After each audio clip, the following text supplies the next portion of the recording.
Tidak semua makhluk diciptakan untuk dunia yang berubah cepat. Ada yang tubuhnya dibangun untuk kesabaran, untuk jarak jauh, untuk waktu yang berjalan pelan. Albatros adalah salah satunya. Ia bisa terbang ribuan kilometer tanpa mengepakkan sayap, mengandalkan angin, arus udara, dan hukum fisika yang bekerja nyaris sempurna. Tubuhnya tidak dibuat untuk bergegas. Ia dirancang untuk laut luas yang stabil, dunia tanpa gangguan mendadak. Di udara, Albatros hampir tidak mengeluarkan energi. Sayap panjangnya meluncur mengikuti angin, naik dan turun dalam pola yang disebut dynamic soaring. Setiap gerakan dihitung. Setiap sudut sayap adalah hasil seleksi alam selama jutaan tahun. Tidak ada cadangan kekuatan berlebih. Tidak ada ruang untuk kesalahan.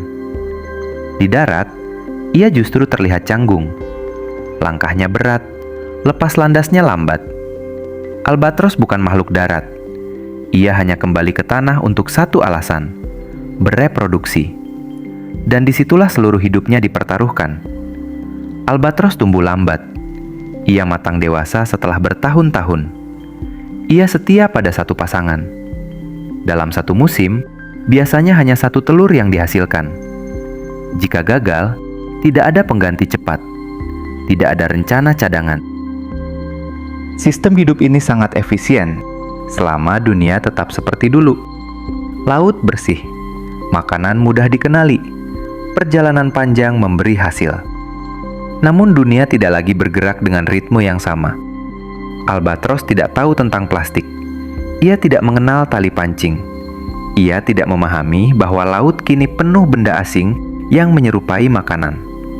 Tubuhnya tetap bekerja seperti biasa. Naluri tetap berjalan. Ia mengambil apa yang terlihat benar dan membawanya pulang. Di titik ini, Albatros belum kalah karena lemah. Ia kalah karena terlalu setia pada desain lama. Terlalu patuh pada sistem yang pernah bekerja sempurna. Dan justru karena hidupnya panjang, setia dan lambat, setiap kesalahan kecil menjadi terlalu mahal untuk diperbaiki. Tubuh Albatros adalah kompromi ekstrim antara efisiensi dan keterbatasan. Sayapnya sangat panjang, dengan rasio aspek tinggi, sempit dan membentang jauh. Desain ini membuatnya nyaris sempurna untuk meluncur di atas samudera terbuka, memanen energi dari perbedaan kecepatan angin antara permukaan laut dan lapisan udara di atasnya. Ia tidak terbang dengan mengepak, ia memanen fisika. Otot dadanya relatif kecil dibanding burung lain. Ini bukan kelemahan, tetapi keputusan evolusioner. Setiap gram otot tambahan berarti energi ekstra yang harus dibawa selama ribuan kilometer. Albatros memilih hemat, bukan kuat.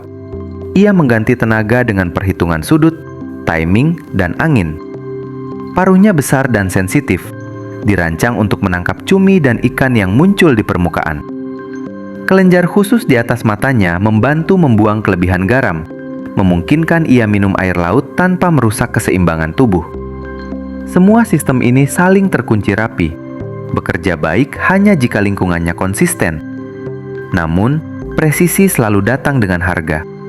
Sayap panjang membuat manuver di darat menjadi sulit.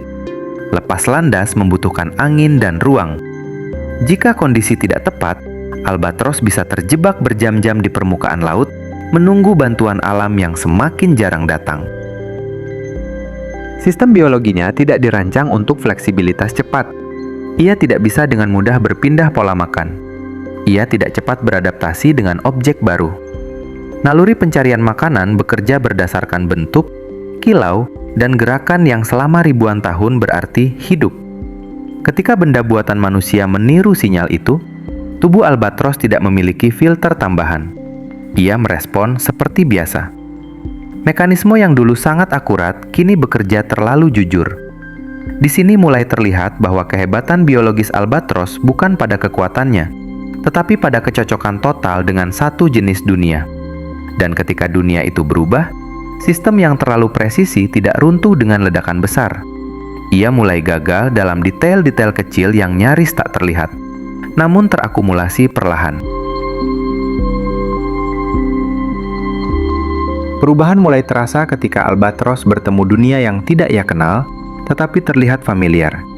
Di permukaan laut, benda-benda asing kini mengapung dengan cara yang sama seperti mangsa alaminya. Plastik, tali pancing, potongan jaring, semuanya memantulkan cahaya, bergerak mengikuti ombak, dan muncul di zona yang selama ribuan tahun identik dengan makanan. Naluri albatros tidak pernah dirancang untuk ragu. Ketika paruh menyambar, keputusan itu bersifat refleks. Tidak ada proses belajar cepat, tidak ada mekanisme koreksi instan. Benda asing masuk ke tubuh, menumpuk perlahan, dan mulai mengganggu sistem yang sangat sensitif terhadap keseimbangan.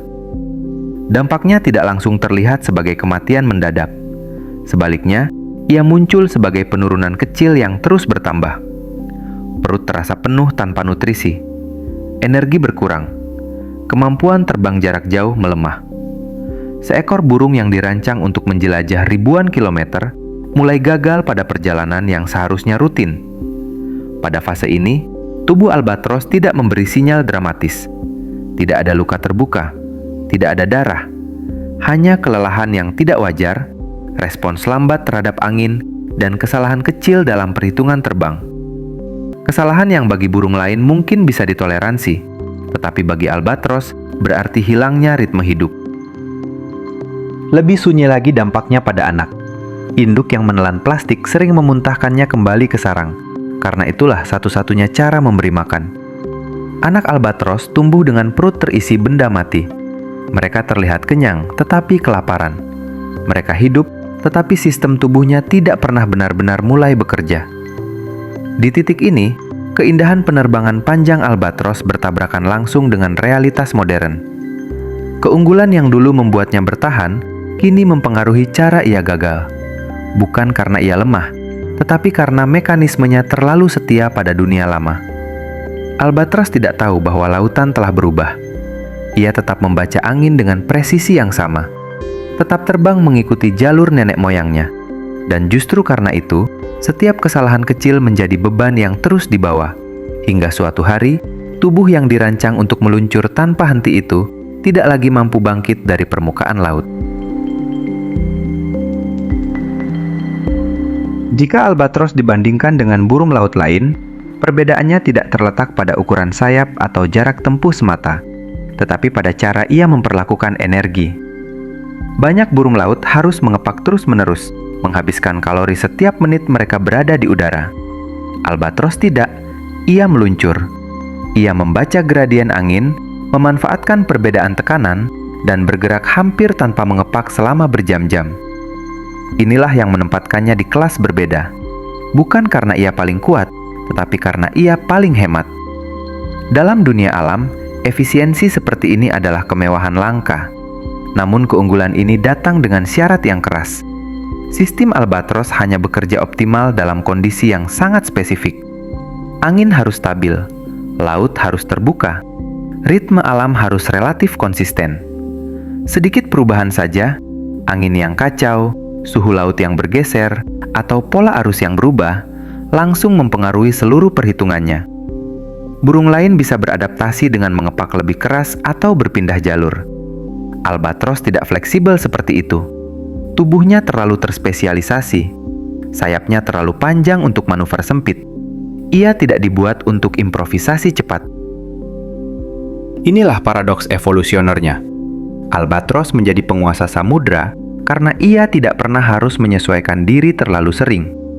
Ia lahir dalam sistem yang stabil, lalu mengoptimalkan dirinya sampai batas maksimal. Ketika sistem itu berubah, keunggulan tersebut berubah menjadi kerentanan.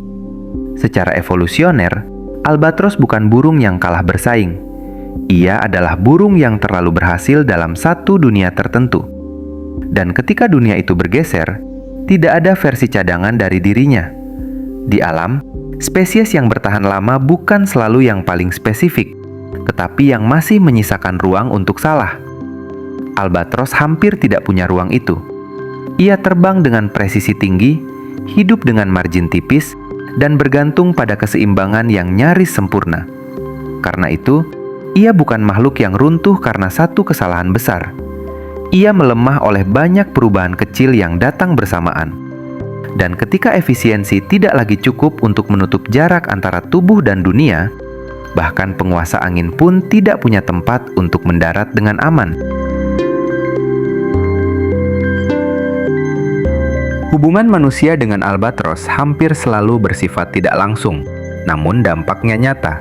Burung ini jarang diburu secara sengaja. Dagingnya bukan komoditas utama. Bulunya tidak lagi bernilai ekonomi besar. Namun justru karena itu, ancaman terbesar datang bukan sebagai serangan, melainkan sebagai kebetulan. Di samudera modern, albatros hidup berdampingan dengan jalur perikanan industri. Kapal-kapal panjang dengan ribuan mata pancing bergerak melintasi wilayah jelajahnya. Bagi albatros, tali pancing yang berkilau di permukaan air terlihat seperti kesempatan makan yang mudah. Satu penyelaman kecil sudah cukup, namun ketika paruh tersangkut, sayap panjang yang dirancang untuk meluncur berubah menjadi beban. Banyak albatros tenggelam bukan karena lemah, tetapi karena tubuhnya tidak dirancang untuk dilepaskan dari sistem buatan manusia. Ancaman lain datang lebih sunyi. Plastik. Fragmen kecil yang mengapung di lautan terbuka sering tertelan bersama mangsa. Anak albatros yang bergantung sepenuhnya pada induknya menerima isi perut laut modern tanpa bisa memilih. Potongan plastik tidak membunuh cepat. Ia memenuhi ruang, mengganggu pencernaan, dan memperlambat pertumbuhan. Banyak yang mati bukan karena kelaparan total, tetapi karena tubuhnya tidak pernah benar-benar diberi kesempatan berkembang. Ironisnya, albatros adalah burung yang setia. Ia berpasangan seumur hidup. Ia kembali ke pulau yang sama untuk berkembang biak, tahun demi tahun. Kesetiaan ini adalah kekuatan sosial yang luar biasa, namun juga kelemahan. Ketika satu pasangan hilang, siklus reproduksi terputus. Tidak ada pengganti cepat, tidak ada solusi instan. Manusia sering melihat dampak ini sebagai statistik konservasi, angka populasi, grafik penurunan. Namun bagi albatros, setiap kehilangan adalah gangguan pada sistem yang bergerak sangat lambat. Ia tidak bereproduksi cepat, ia tidak pulih dengan cepat. Dunia manusia bergerak terlalu cepat untuk ritme hidupnya.